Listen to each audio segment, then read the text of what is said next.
Hello my viewers, कैसे हैं आप सब। Welcome back to my channel. I hope आप सब अच्छे होंगे और सीटेट की तैयारी बढ़िया से कर रहे होंगे। तो चलिए देर न करते हुए आते हैं अपने क्वेश्चन नंबर 1 पर। और इस वीडियो में हम कवर करने वाले हैं ईवीएस के मोस्ट इंपॉर्टेंट क्वेश्चन जो बार बार रिपीट होते हैं। एक ही वीडियो में आप सब कुछ कवर कर लेंगे। तो चलिए आते हैं क्वेश्चन नंबर 1 पर। यहाँ पर क्या दिया हुआ है, यहाँ दिया है भारत की राजधानी की स्थिति के सापेक्ष लखनऊ उत्तर प्रदेश की जो राजधानी है और जयपुर जो राजस्थान की राजधानी है उनकी दिशाएं क्रम से बतानी है। तो लखनऊ और जयपुर की हमें दिशा बतानी है, किसके सापेक्ष, भारत की राजधानी दिल्ली के सापेक्ष बतानी है। इस तरह से घुमा के क्वेश्चन देते हैं, पर क्वेश्चन ज़्यादा टफ नहीं है, बिल्कुल सिंपल क्वेश्चन है। तो चलिए उसके लिए हमें आ जाना है मैप पर। हम देख लेते हैं मैप। मैंने मैप आपको लर्न भी कराया है, अगर आपने ईवीएस की वीडियो नहीं देखी है तो प्लीज़ जाकर देखिएगा। तो चलिए मैप पर आते हैं। मैप में हमने देखा है क्या कि यहाँ पर जो सेंटर में है, यहाँ क्या आता है, यहाँ आ जाता है हमारा दिल्ली। और दिल्ली के सापेक्ष हमें दोनों की जो लोकेशन है वो बतानी है कि कौन सी सिटी जो है, कौन सी जो कैपिटल है वो कहाँ पर आ रही है। तो सबसे पहले हम देख लेते हैं दिल्ली से अगर हम इधर की साइड चलते हैं तो यहाँ पर आ जाता है हमारा यूपी। और इसी में है जो कैपिटल, क्या है, यूपी की जो कैपिटल है लखनऊ, वो कहीं यहाँ पर आ जाती है। ठीक है, तो ये हम इसको लिख देते हैं यहाँ पर एल। लखनऊ के लिए मैं इसको एल लिख रही हूँ। चलिए लखनऊ के लिए मैंने इसको एल लिख दिया है। अब हमें देखना है क्या, जयपुर। तो जयपुर और राजस्थान पड़ता है इधर कहीं गुजरात के साइड जाते हुए। तो यहाँ पर ये एरिया जो है राजस्थान का है, तो यहाँ पर आप जयपुर सिटी को मान सकते हैं। तो उसके लिए लिख रही हूँ मैं जे। ठीक है, इससे आपको ये क्लियर हो जाएगा। इसके लिए मैंने जे लिख दिया है। तो अब हमें करना क्या है, हमें दिल्ली के सापेक्ष देखना है। तो हमें एक लाइन खींच लेनी है। आप यहाँ पर एक ऐड का साइन लगा लेंगे जहाँ पर जो सिटी से आपको देखना है।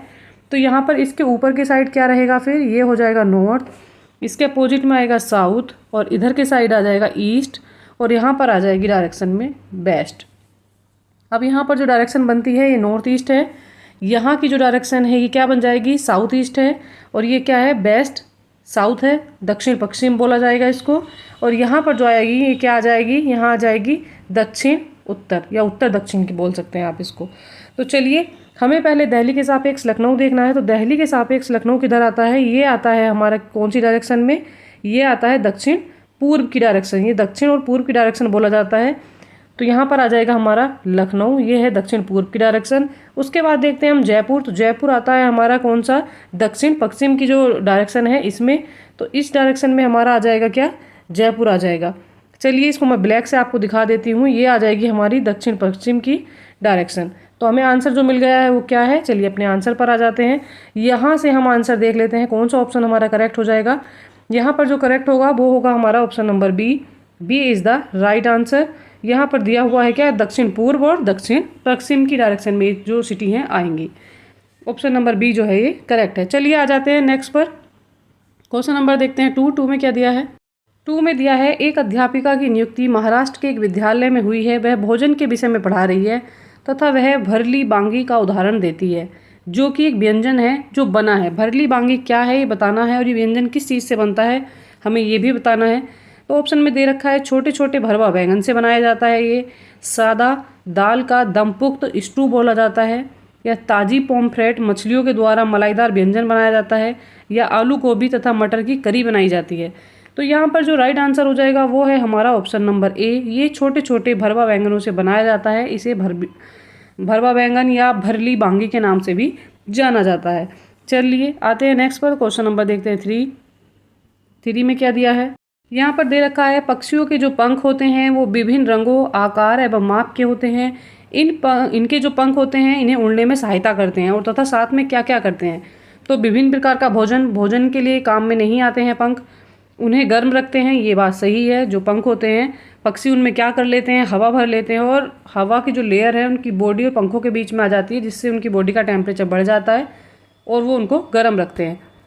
ऑप्शन नंबर सी में दिया है विभिन्न तरीक़ों से चलने के लिए। तो पंखों से चलते नहीं हैं, पैरों से चलते हैं, तो ऑप्शन नंबर सी रॉन्ग हो जाएगा।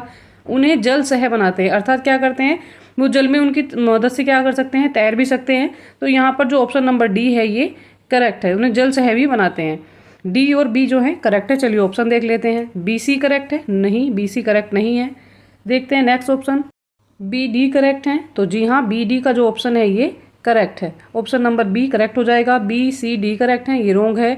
और डी में दिया है ए बी सी और डी, ये चारों करेक्ट हैं, तो ये भी रॉन्ग हो जाएगा, चारों सही नहीं है। ऑप्शन नंबर बी ही यहाँ पर सही है। B is the right answer. चलिए आते हैं क्वेश्चन नंबर 4 पर। क्वेश्चन नंबर 4 में दिया है जो पशु अंडे देते हैं उनकी निम्नलिखित विशेषताएं होती है। तो जो पशु अंडे देते हैं उनके बारे में हमें बात करनी है। यहाँ पर उनके बाहरी कान एवं शरीर पर बाल होते हैं, तो उनके बाहरी कान नहीं होते हैं और ना ही शरीर पर बाल होते हैं। उनके आंतरिक कान एवं शरीर पर बाल नहीं होते। तो ये वाला ऑप्शन जो हो जाएगा यहाँ पर, ये हो जाएगा करेक्ट हो जाएगा। ऑप्शन नंबर सी देखते हैं। उनके कान होते हैं एवं शरीर पर बाल नहीं होते। तो उनके कान नहीं होते, शरीर पर बाल भी नहीं होते हैं, उनके आंतरिक कान होते हैं। तो ऑप्शन नंबर सी रॉन्ग हो जाएगा। डी में दिया है उनके आंतरिक कान एवं शरीर पर बाल होते हैं, तो ये बात यहाँ पर गलत हो जाएगी। तो यहाँ जो करेक्ट आंसर है वो है हमारा ऑप्शन नंबर बी, क्या उनके आंतरिक कान होते हैं और जो उनके शरीर पर बाल नहीं होते हैं। B is the right answer. चलिए आते हैं क्वेश्चन नंबर 5 पर। उस पहली भारतीय महिला का नाम जिन्होंने एवरेस्ट पर्वत की चोटी पर कदम रखा और राष्ट्रीय ध्वज तिरंगा गाड़ा तथा कई फोटोएं भी खींची, तो उनका नाम बताइए, वह कौन है जो भारतीय महिला हैं और उन्होंने सबसे पहले माउंट एवरेस्ट पर पैर रखा था। कर्णम मलेश्वरी नहीं, सुनीता विलियम्स भी नहीं है, सूर्यमणि भी नहीं है। यहाँ जो राइट आंसर है वो है हमारा बछेंद्री पाल। बछेंद्री पाल जी ने ही पहले माउंट एवरेस्ट पर कदम रखा, जो भारत की प्रथम महिला थी। चलिए आते हैं क्वेश्चन नंबर 6 पर। 6 में दिया है निम्नलिखित में से कौन सा या कौन से कथन मणिपुर के संबंध में सही है। तो मणिपुर के बारे में कुछ कथन दिए हैं, उन्हें हमें देखना है और कौन सा सही है बताना है। चलिए ऑप्शन देख लेते हैं। मणिपुर का अर्थ जेबरों का देश होता है। लावनी मणिपुर का लोक नृत्य है। लोकटक ताल जाना जाता है फुमदी नामक गोलाकार तैरते हुए दलदलों के लिए। मणिपुर बांस के उत्पादकों का सबसे बड़ा उत्पादक है। तो यहाँ पर जो दिए हैं ऑप्शन देख लेते हैं कौन कौन से हैं। तो जो पहला ऑप्शन दे रखा है मणिपुर का अर्थ होता है जेबरों का देश, तो ये करेक्ट है। बी में दिया है मणिपुर का जो लोक नृत्य है वो लावनी है, तो ये भी करेक्ट है। यहाँ पर सी में दे रखा है क्या, लोकटक झील तो है, वहाँ पर ताल नहीं है। लोकटक जो है एक झील है और वो तैरती हुई झील होती है। तो यहाँ पर जो दे रखा है दलदल है, तो दलदल नहीं है। ऑप्शन नंबर सी जो है ये रॉन्ग हो जाएगा। डी में दिया है मणिपुर बांस के उत्पादों का सबसे बड़ा उत्पादक है, तो जी हाँ, मणिपुर जो है बांस के उत्पाद में सबसे आगे है। ये तीनों ऑप्शन सही हैं, ए बी डी ऑप्शन सही हैं। चलिए राइट आंसर देखते हैं। ऑप्शन नंबर ए रॉन्ग हो जाएगा। बी में दे रखा है ए बी और डी जो है तीनों सही हैं, तो ये वाला ऑप्शन जो है करेक्ट है। बाकी ऑप्शन आप कट कर देंगे। B is the right answer.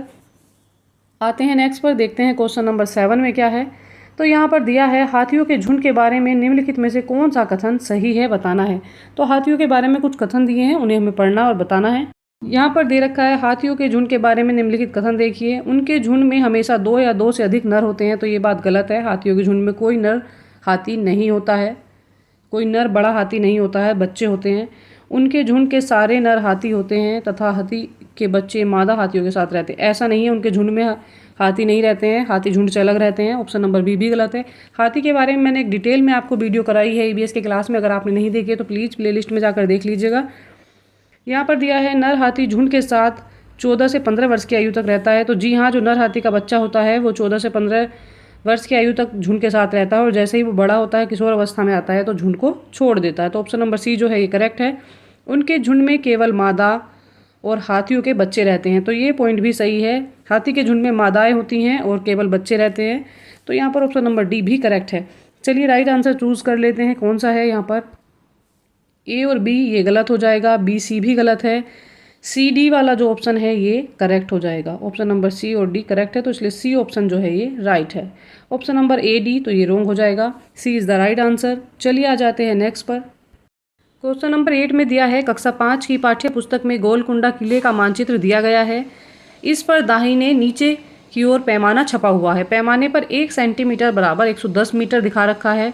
यदि इस मानचित्र पर फतेह दरवाजा और पट्टन चेरू दरवाजे के बीच की दूरी 15.2 सेंटीमीटर है, तो इन दोनों स्थानों के बीच की वास्तविक दूरी हमें बतानी है। तो हमें यहाँ पर करना क्या है, 1 किलोमीटर लिख लेते हैं। 1 किलोमीटर बराबर कितने होते हैं यहाँ पर, 1000 मीटर। ठीक है, 1 किलोमीटर हो गए 1000 मीटर के। ठीक है, और यहाँ क्वेश्चन में आपको दिया क्या हुआ है, यहाँ दिया है 1 सेंटीमीटर बराबर 110 मीटर, तो 110 मीटर है और इसको हमें किलोमीटर में चेंज करना है क्योंकि आंसर जो है वो हमारा किलोमीटर में है। तो इसको क्या करेंगे हम, 1000 से आप इसको डिवाइड कर देंगे, भाग कर देंगे, तो यहाँ 0 से जो है ये 0 कैंसिल हो जाएगा और यहाँ ऊपर क्या बचता है 11 और यहाँ पर नीचे क्या है, 1 के बाद 2 जीरो हैं, तो इसको हम भाग कैसे करेंगे, 2 जीरो हैं और ऊपर भी 2 अंक हैं, तो 2 अंक के पहले क्या है हम दशमलव लगा देंगे, तो 0.11 किलोमीटर में हमें मिल गया है।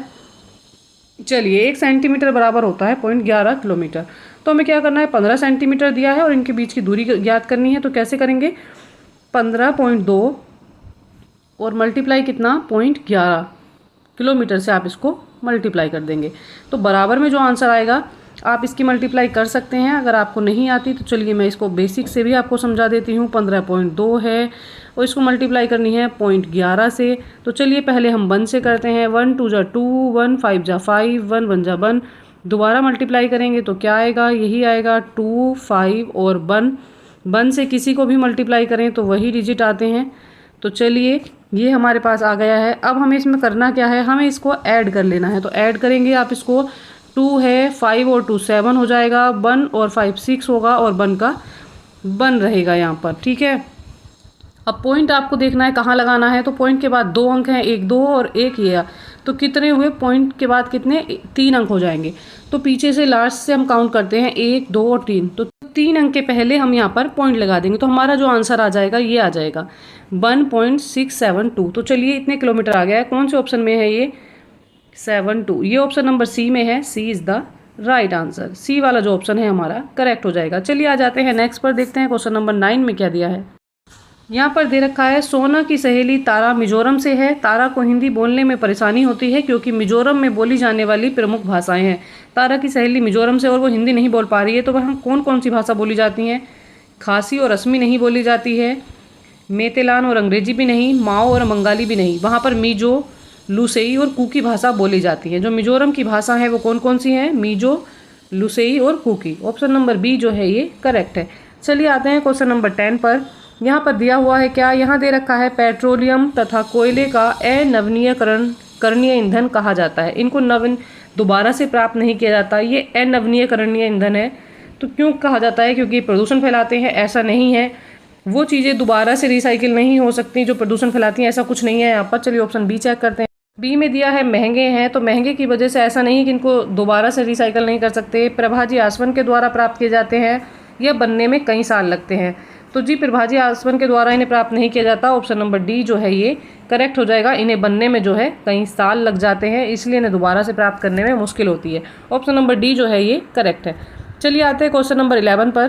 क्वेश्चन नंबर 11 में दिया हुआ है, पर्वतारोही अपने साथ ऑक्सीजन सिलेंडर ले जाते हैं क्योंकि उन्हें इसकी ज़रूरत होती है। तो ऑक्सीजन सिलेंडर की ज़रूरत उन्हें क्यों पड़ती है, खाना पकाने के लिए, क्योंकि पर्वतों में ईंधन की उपलब्धता कम है तो खाना बनाने के लिए ईंधन की आवश्यकता नहीं होती है।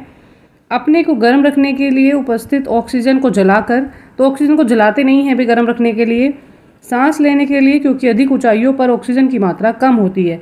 तो ऑप्शन सी जो है ये एकदम करेक्ट है। डी में दिया है, टेंट लगाने के लिए सहारे के रूप में, तो टेंट लगाने के लिए सिलेंडर का सहारा नहीं लेते हैं। जो ऑप्शन सी है ये करेक्ट है। सांस लेने में उन्हें प्रॉब्लम होती है, अधिक ऊंचाई पर जाने पर जो ऑक्सीजन लेवल है वो कम हो जाता है, तो ऑक्सीजन सिलेंडर की मदद से वो ऑक्सीजन लेते रहते हैं, उन्हें सांस लेने में दिक्कत ना हो इसलिए सिलेंडर लेकर जाते हैं साथ। ऑप्शन नंबर सी जो है ये करेक्ट है। चलिए आते हैं नेक्स्ट, देखते हैं क्वेश्चन नंबर 12 में क्या है। क्वेश्चन नंबर 12 में है, अरब सागर के 3 भारतीय तटवर्ती प्रदेश और या राज्य आपको बताने हैं। तो कौन से हैं तटवर्ती राज्य और प्रदेश, तो कर्नाटक है, तमिलनाडु है और आंध्र प्रदेश है। तो हमें पूछा है कौन सा, तो अरब सागर के लिए पूछा है। तो अरब सागर किधर के साइड है, अरब सागर इधर के साइड है। ये वाला जो एरिया है ये सब जो है ये अरब सागर है। तो यहाँ पर पूछा है क्या, तो यहाँ पर जो है कर्नाटक और तमिलनाडु आप बोल सकते हैं, पर जो आंध्र प्रदेश है वो नहीं है। तो ऑप्शन नंबर जो ए है ये रॉन्ग हो जाएगा। बी में दे रखा है, महाराष्ट्र, कर्नाटक और पुद्दुचेरी। तो महाराष्ट्र कर्नाटक है पर जो पुद्दुचेरी है ये नहीं है, तो इसलिए ऑप्शन नंबर बी भी गलत हो जाएगा। पुद्दुचेरी कहीं इधर आता है। सी में दिया है, गोवा, महाराष्ट्र और केरला। तो यहाँ पर गोवा है, यहाँ पर महाराष्ट्र है और इसी के नीचे जस्ट क्या आ जाता है, यहाँ पर केरला आ जाता है। तो ये जो तीनों स्टेट हैं, ये जो तीनों राज्य हैं ये अरब सागर से लगते हुए हैं। भारतीय जो तटवर्ती राज्य हैं तीनों हैं, तेलंगाना, केरल और कर्नाटक। तो तेलंगाना नहीं है, ये बीच में आता है, ये यहाँ पर आ जाता है, तो इसलिए तेलंगाना भी नहीं होगा। तो जो हमारा राइट ऑप्शन है वो कौन सा हो जाएगा, ऑप्शन नंबर सी जो है ये करेक्ट हो जाएगा। ये सारी चीज़ें मैं आपको मैप में क्लियर कर चुकी हूँ, मैंने मैप पढ़ाए हैं, तो प्लीज़ मैप वाली वीडियो नहीं देखी है तो उनको ज़रूर देख लेना। ऑप्शन नंबर सी करेक्ट हो जाएगा, सी इज़ द राइट आंसर। चलिए आते हैं नेक्स्ट, देखते हैं क्वेश्चन नंबर 13 में क्या है। में दिया हुआ है, राजस्थान का पारंपरिक नृत्य है जिसमें घूंघट वाली महिलाएं नृत्यांगनाएं सर पर परसात या परात बोलते हैं और से 9 पीतल के घड़ों को संभालती हैं। क्या करती हैं, सर पर अपने 9 पीतल के घड़े रखती हैं और करती हैं तो क्या कहलाती हैं, उन्हें क्या बोलते हैं? कालबेलिया बोलते हैं, कथक बोलते हैं, तेहरा ताली बोलते हैं या भवाई बोलते हैं। तो यहाँ पर जो राइट आंसर है वो है ऑप्शन नंबर डी, इसको बोला जाता है भवाई, भवाई बोला जाता है। ऑप्शन नंबर डी करेक्ट है। चलिए आते हैं नेक्स्ट, देखते हैं क्वेश्चन नंबर 14 में क्या है। 14 में दिया है मधुबनी एक प्रसिद्ध है। मधुबनी क्यों प्रसिद्ध है और क्या है ये? झील है, राजस्थान में है, तो मधुबनी राजस्थान में नहीं है और ना ही है कि झील है, ये बिहार में है। बिहार की एक शॉल है, बिहार की शॉल नहीं है मधुबनी। आंध्र प्रदेश की बुनी हुई साड़ी है, तो ना ही आंध्र प्रदेश की बुनी हुई साड़ी है। बिहार की एक प्रकार की लोक चित्रकला या चित्रकारी आप इसको बोल सकते हैं। ऑप्शन नंबर डी जो है ये करेक्ट है। बिहार की चित्रकला है और बिहार का एक स्थान भी है, तो ये दोनों चीज़ें जो हैं करेक्ट हैं। ऑप्शन नंबर डी ई जो है ये करेक्ट है। चलिए राइट आंसर पर आ जाते हैं। बाकी जो ऑप्शन है वो आप कट कर देंगे। ए बी वाला नहीं होगा, बी सी नहीं है, बी डी ई भी नहीं है। यहाँ पर जो राइट आंसर है वो केवल डी और ई ऑप्शन जो है ये करेक्ट है, तो इसलिए डी ऑप्शन जो है ये राइट हो जाएगा। D is the right answer. चलिए आते हैं नेक्स्ट, देखते हैं क्वेश्चन नंबर 15 में क्या है। में दिया हुआ है शोभित किताब में एक चित्र देखता है जिसमें लड़कियों को गोटियां खेलते तथा लड़कों को क्रिकेट खेलते दिखाया गया है। वह अपने अध्यापक से पूछता है कि लड़के और लड़कियां अलग अलग क्यों खेल रहे हैं, लड़के गोटियां क्यों नहीं खेल सकते और लड़कियां क्रिकेट क्यों नहीं खेल रही हैं। निम्नलिखित में से कौन से पर्यावरण अध्ययन शिक्षण उद्देश्य इस घटना में सम्मिलित हैं? तो कौन से पर्यावरण शिक्षण उद्देश्य यहाँ पर सम्मिलित हैं बताना है। उच्च स्तरीय आलोचनात्मक सोच विकसित करना है उनका कार्य, या व्यापक सांस्कृतिक नजरिया एवं सौंदर्य के प्रति संवेदना जो है वो विकसित करनी है, अवलोकन और चित्रण के आधार पर समझ को विकसित करना है, या ऑप्शन नंबर डी सामाजिक घटना के बारे में जिज्ञासु बनाने के लिए संज्ञानात्मक क्षमता का विकास करना है। तो यहाँ जो राइट आंसर है वो है हमारा ऑप्शन नंबर, कौन कौन से पॉइंट इसमें करेक्ट हो जाएंगे। तो यहाँ पर जो ए है ये पॉइंट भी करेक्ट है। उच्च स्तरीय आलोचनात्मक सोच विकसित हो रही है, बच्चा देख रहा है और उच्च स्तर की सोच जो है वो विकसित कर रहा है। यहाँ पर जो बी ऑप्शन है ये हमारा रॉन्ग हो जाएगा, कोई संवेदना यहाँ पर विकसित नहीं की जा रही है। सी में दे रखा है यहाँ अवलोकन और चित्रण के आधार पर अपनी समझ को विकास कर रहा है, समझ को विकसित कर रहा है, तो ऑप्शन नंबर सी भी करेक्ट है। और यहाँ पर डी भी करेक्ट हो जाएगा। सामाजिक घटनाओं के बारे में जो है बच्चा जिज्ञासु बनाया जा रहा है, उसके लिए उद्देश्य सम्मिलित किए गए हैं पर्यावरण अध्ययन में। तो जो 3 पॉइंट करेक्ट हैं ए सी और डी। चलिए आते हैं राइट आंसर पर। राइट आंसर के लिए ऑप्शन देख लेते हैं क्या है। ए बी सी वाला ऑप्शन ये रॉन्ग हो जाएगा, बी सी डी वाला भी रॉन्ग हो जाएगा, ए बी और डी वाला जो ऑप्शन है ये भी रॉन्ग हो जाएगा। यहाँ पर जो ऑप्शन नंबर डी है ये करेक्ट है, जिसमें दे रखा है ए सी और डी, तीनों ऑप्शन जो हैं ये करेक्ट हैं। चलिए आते हैं नेक्स्ट को, देखते हैं क्वेश्चन नंबर 16 में दिया है जहाँ 10 से 12 फुट अर्थात 3 से 3.5 मीटर ऊंचाई पर घर बनाए जाते हैं। ये भीतर से लकड़ी के बने हैं, इन घरों की छतें ढालू हैं और यह गांव निम्नलिखित में से कहाँ होना चाहिए। तो इस तरह का गांव कहाँ होता है जहाँ घर 3 से 3.5 मीटर की ऊंचाई पर लकड़ी के खंभों पर बनते हैं और क्या होता है लकड़ी के ही घर बने होते हैं, उनकी छतें जो होती हैं ढालू होती हैं। हिमाचल प्रदेश में पत्थर के घर बने होते हैं, तो ये नहीं होगा, छत तो ढालू होती हैं पर घर जो है पत्थर के बनते हैं। उत्तराखंड भी नहीं है, आंध्र प्रदेश नहीं। ये जो राइट आंसर है ये हो जाएगा असम, क्योंकि असम में बहुत अधिक वर्षा होती है और जिसके कारण वहाँ पर बाढ़ आती रहती है बार बार। तो जब बाढ़ आती है तो लोगों को रहने में दिक्कत हो जाती है, इसलिए लोग क्या करते हैं लकड़ी के खंभों पर जो है अपना घर बना लेते हैं, जो 3 से 3.5 मीटर की ऊंचाई पर बना होता है और नीचे से एक सीढ़ी लगी होती है ऊपर चढ़ने के लिए, और इनकी छतें जो होती हैं ढालू होती हैं जिससे कि वर्षा का पानी घर के अंदर ना आए। ऑप्शन नंबर सी जो है ये करेक्ट है। चलिए आते हैं क्वेश्चन नंबर 17 पर। 17 में दिया हुआ है दक्षिण भारत का सबसे बड़ा मेला जो आदिवासियों का उत्सव होता है उसका क्या नाम है। तो आदिवासी उत्सव का नाम हमें बताना है। चलिए ऑप्शन देखते हैं। कुंभ मेला, तो कुंभ मेला नहीं होगा, खर्ची उत्सव भी नहीं है, गंगा जी मेला उत्सव भी यहाँ पर नहीं होगा। यहाँ जो राइट आंसर है वो है समक्का, सरलम्मा और जात्रा। इसका नाम क्या है, समक्का, सरलम्मा और जात्रा। ये वाला जो नाम है ये आदिवासियों का उत्सव है। चलिए आते हैं नेक्स्ट, देखते हैं क्वेश्चन नंबर 18 में क्या है। ये इस तरह के क्वेश्चन आप सोच रहे होंगे कि इस तरह के क्वेश्चन कैसे आ जाते हैं। इस तरह के क्वेश्चन ईबीएस में इसलिए आते हैं क्योंकि पेपर जो होता है वो एनसीईआरटी बेस्ड होता है और जो एनसीईआरटी की बुक्स में पढ़ाया जाता है उसी तरह के क्वेश्चन वहाँ से उठाकर दिए जाते हैं। तो ऐसे क्वेश्चन आते हैं और ये बार बार रिपीट होते हैं। जो मैं करा रही हूँ टॉप मोस्ट क्वेश्चन है, तो इसीलिए आप इनको अच्छे से कर लेंगे। यहाँ पर दिया है 18 में यह एक सामाजिक चिंता का विषय है कि भारत में बहुत से शहरों में मल जल अब भी। तो कौन सी बात चिंता का विषय है कि जो शहरों में मल जल है, जो गंदा पानी है, जो हमारे टॉयलेट हैं उनका जो गंदा पानी आता है उसका क्या किया जा रहा है? मशीनों के द्वारा साफ है। तो अगर साफ होगा तो चिंता का विषय नहीं है, इसलिए रोंग हो जाएगा। जो मैला ढोने वाले हैं उनके द्वारा हाथ से सफाई की जाती है, सबसे अच्छी सुविधा है। तो सब यहाँ पर सुविधा नहीं है। यमुना में भी बहुत गंदगी डाली जा रही है, तो इसीलिए यहाँ पर सुविधा नहीं होगी। ऑप्शन नंबर सी जो है ये रोंग है। निजी कंपनियों के स्वामित्व में है, तो निजी कंपनियों के अंडर में ये नहीं है। यहाँ पर क्या है, मैला ढोने के लिए मैला और ढोने वालों द्वारा हाथों से सफाई की जाती है। जो मैला धोते हैं, जिसको साफ़ करते हैं, कौन करते हैं? आदमी करते हैं और हाथों से साफ़ करते हैं। यह बहुत चिंता का विषय है। तो जो ऑप्शन नंबर बी है ये करेक्ट हो जाएगा। चलिए आते हैं नेक्स्ट क्वेश्चन नंबर देखते हैं 19 पर दिया है पोचमपल्ली नाम है। पोचमपल्ली किसका नाम है बताना है। तो एक लोक चित्रकला जो विशेष रंगों से बनाई जाती है, या साड़ियाँ जिन पर पारंपरिक रंगाई के ज्यामितीय नमूने होते हैं, बकरियों की किस्म है जिसका महीन ऊन शॉल बनाने के काम आता है, या प्राचीन भारतीय मंदिरों की एक श्रेणी है। तो यहाँ पर जो राइट आंसर है वो क्या है? पोचमपल्ली जो है एक साड़ी है और ये कहाँ बनती है? ये तेलंगाना में बनती है। तो ऑप्शन नंबर जो बी है ये करेक्ट है। और इस पर क्या की जाती है? पोचमपल्ली नाम की एक साड़ी बनाई जाती है जिस पर पारंपरिक रंगों की रंगाई की जाती है और ज्यामितीय नमूने होते हैं। B is the right answer. चलिए आते हैं क्वेश्चन नंबर 20 पर। 20 में दिया हुआ है निम्नलिखित पहेली को हल करना है। तो यहाँ पर एक पहेली है, सिर पर मेरे ताज है, सुंदर नाच दिखाता हूँ, सुंदर पंखों पर नाज है, मैं हूँ। तो उसके सर पर ताज है, वो नाच भी दिखाता है और उसको अपने पंखों पर बहुत नाज है। तो वह कौन है बताना है। तोता है, फाख्ता है, बत्तख या सुरखाव है, या मोर है यहाँ पर। तो यहाँ जो राइट आंसर हो जाएगा, ये किसके बारे में ऐसी बात की जा रही है?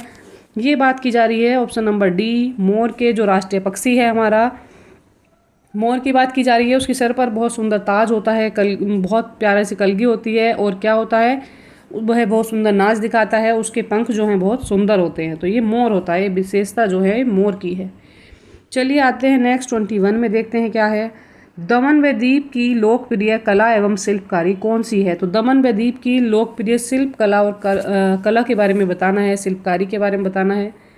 तो यहाँ पर राइट ऑप्शन कौन सा हो जाएगा? चलिए ऑप्शन चेक कर लेते हैं। यहाँ दे रखा है बांस की शिल्पकारी वहाँ पर नहीं होती, वर्ली चित्रकारी भी नहीं, पत्थर की शिल्पकारी भी वहाँ पर नहीं है। वहाँ पर जो शिल्पकारी होती है वो कछुए के कवच की शिल्पकारी होती है। जो कछुए का कवच होता है उसके ऊपर कलाकारी की जाती है, उसके ऊपर शिल्पकारी की जाती है। ऑप्शन नंबर डी जो है ये करेक्ट है। चलिए आते हैं 22 पर।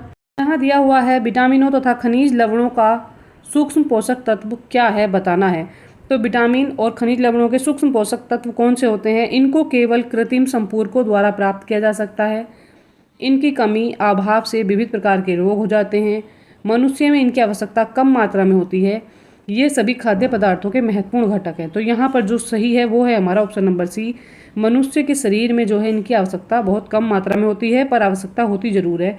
तो जो खनिज लवण और विटामिन है ये सूक्ष्म पोषक तत्व इसीलिए कहलाए जाते हैं क्योंकि इनकी आवश्यकता शरीर को कम रूप में होती है। ऑप्शन नंबर सी जो है ये करेक्ट है। सी इज़ द राइट आंसर। आते हैं 23 पर। 23 में दिया है पाश्चुरीकृत द्वारा दूध को लगभग तक गर्म किया जाता है, फिर अचानक अति ठंडा करके भंडारण किया जाता है। तो कितने डिग्री सेंटीग्रेड पर इसको गर्म किया जाता है बताना है। तो जो पैकिंग के लिए दूध होता है उसकी पाश्चुरीकृत की जो एक टाइमिंग होती है वो क्या है बतानी है हमें। तो यहाँ पर 15 मिनट के लिए नहीं है, 3 मिनट के लिए भी नहीं है, 5 मिनट के लिए नहीं है। तीनों ऑप्शन जो है आप ये कट कर देंगे।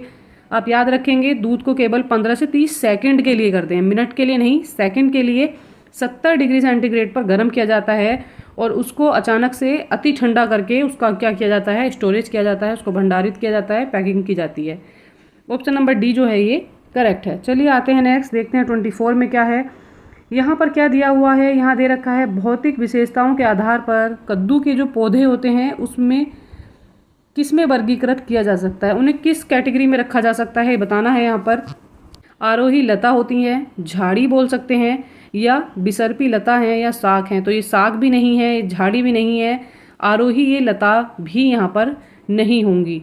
ये हो जाएंगे ऑप्शन नंबर जो सी है ये करेक्ट है। ये बिसर्पीकार लताएं होती हैं, ये फैलती चली जाती हैं, अर्थात इनके तने जो होते हैं वे कमज़ोर होते हैं और ये भूमि पर फैल कर चलती हैं, इसीलिए इन्हें क्या बोला जाता है, बिसर्पी लता बोला जाता है। जिस प्रकार सांप जमीन पर लेट कर चलता है, रेंग कर चलता है, उसी प्रकार ये लताएं भी जमीन पर रेंगती हुई और फैलती हुई चलती हैं। इनका तना जो है कमज़ोर है।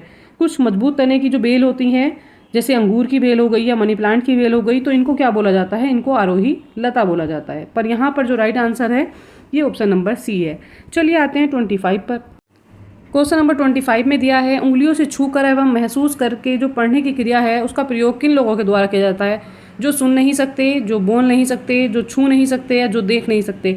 तो छू कर जो उभरी हुई आकृतियाँ होती हैं या पढ़ने संबंधी सामग्री होती है, तो उसका प्रयोग कौन करते हैं? जो लोग देख नहीं सकते वो छू कर इस चीज़ों को महसूस करते हैं और उसको पढ़ लेते हैं। इसे ब्रेल भाषा भी बोला जाता है, जिसमें 6 डॉट से मिलकर क्या होता है? अक्षर बनते हैं। ऑप्शन नंबर डी है। तो ये उन लोगों के लिए है जो देख नहीं पाते हैं। D is the right answer. चलिए आते हैं क्वेश्चन नंबर 26 पर। 26 में दिया है, बाष्पन के कारण शीतलन की प्रक्रिया तब धीमी होती है जब वायुमंडल में जल के खुले पृष्ठ का क्षेत्रफल कैसा हो जाता है? तो कैसा होता है? बढ़ता है और वायुमंडल ताप उच्च होता है, तो नहीं। बढ़ता है और वायुमंडल का ताप भी निम्न होता है, ये नहीं। घटता है और वायुमंडल का ताप उच्च होता है, तो ये नहीं। बाष्पन के कारण जो शीतलन की प्रक्रिया है कब कम हो जाती है? वो जब हो जाती है जब जल का खुले पृष्ठ का क्षेत्रफल घट जाता है और क्या हो जाता है? वायुमंडल में ताप में जो है वो निम्न हो जाता है, ताप में भी कमी आ जाती है। तो यहाँ पर जो ऑप्शन नंबर डी है ये करेक्ट है। D is the right answer. चलिए आते हैं 27 पर। 27 में दिया है, बुंदेलखंड क्षेत्र की फुर्तीली नृत्य शैली क्या है? तो बुंदेलखंड में जो फुर्तीली नृत्य शैली है उसका क्या नाम है? बताना है। तो इसको क्या बोला जाता है? यहाँ पर स्वांग बोला जाता है, मटकी, भगोरिया या लावनी। तो बुंदेलखंड क्षेत्र की बात हो रही है, इसको क्या बोला जाता है? इसको बोला जाता है स्वांग। और ये स्वांग जो होता है कब किया जाता है? वहाँ पर जब लड़के की बारात चली जाती है उसके बाद इस तरह का नृत्य किया जाता है, इसको स्वांग बोलते हैं और भाई के नाम से भी जाना जाता है। और ये तब होता है जब बुंदेलखंड में जो है बारात चली जाती है, लड़के पक्ष के यहाँ पर एक नृत्य किए जाते हैं, डांस किए जाते हैं और उसमें कुछ जो है नाटक किए जाते हैं, कुछ भूमिकाएँ निभाई जाती हैं, तो उसको स्वांग बोला जाता है। यहाँ पर राइट ऑप्शन हो जाएगा A is the right answer. अगर आप चैनल पर नए हैं और आपने अब तक कोई वीडियो नहीं देखी है, प्लीज़ जाइए चैनल को सब्सक्राइब कीजिए, वीडियो को लाइक कीजिए, हमें मोटिवेट करिए। आपके सब्सक्रिप्शन से और लाइक से हमें मोटिवेशन मिलता है, तो प्लीज़ मोटिवेट करिएगा और सीटेट की अच्छी तैयारी के लिए हमारे साथ बने रहिएगा।